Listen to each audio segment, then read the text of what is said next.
મનપાના solid waste વિભાગ દ્વારા ઊંડી વખારના વેપારીઓને ત્યાં બિન ઉપયોગી પ્લાસ્ટિકનો જથ્થો બરામદ કરી દંડ ફટકાર્યો।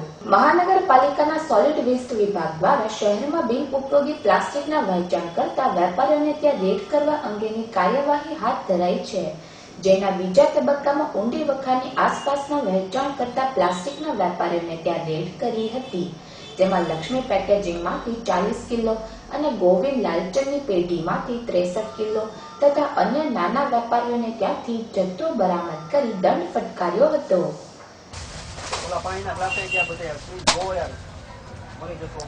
એ ભાઈ પાણીના ભાઈ તમને ભાઈ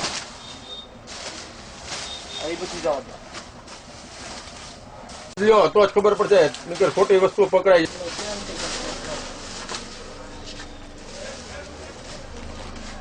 હીરો ગ્લાસ છે ને તારી પાછળ મૂકવાનું છે અહીંયા મને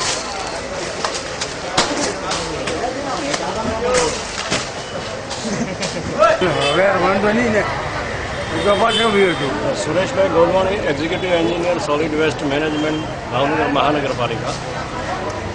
અત્યારે કમિશનર સાહેબ અને ડેપ્યુટી કમિશનર સાહેબની સૂચના મુજબ અહીંયા જે પ્લાસ્ટિકનો હલકું મટીરિયલ વાપરી અને ગામમાં જેનો વધારે પડતો ઉપયોગ થાય છે અને એના કારણે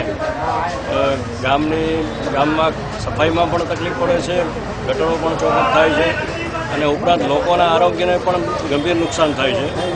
એટલે એના માટે કમિશનર સાહેબની સૂચના મુજબ અત્યારે અમે આ માલ જપ્ત કરેલ છે અને લગભગ 2 ગાડી ભરાય એટલો માલ જપ્ત કરેલ છે।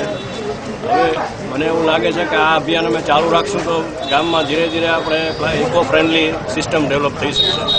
આશરે કેટલો માલ કબજે કર્યો? અત્યારે આ 1 ગાડી ભરાઈ ગઈ છે, બીજી ગાડી ભરાય એટલો માલ પણ બીજો પડે છે, લગભગ 2 ગાડી ભરાશે। એક જગ્યાથી પકડ્યો છે, બીજી અલગ અલગ જગ્યાથી આવ્યો છે માલ?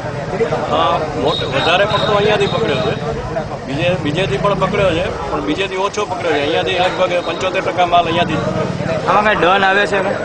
આ દંડ આવે છે, દંડ આ લોકોને કરીએ જ છે, અત્યારે ચાલુ જ છે પ્રક્રિયા।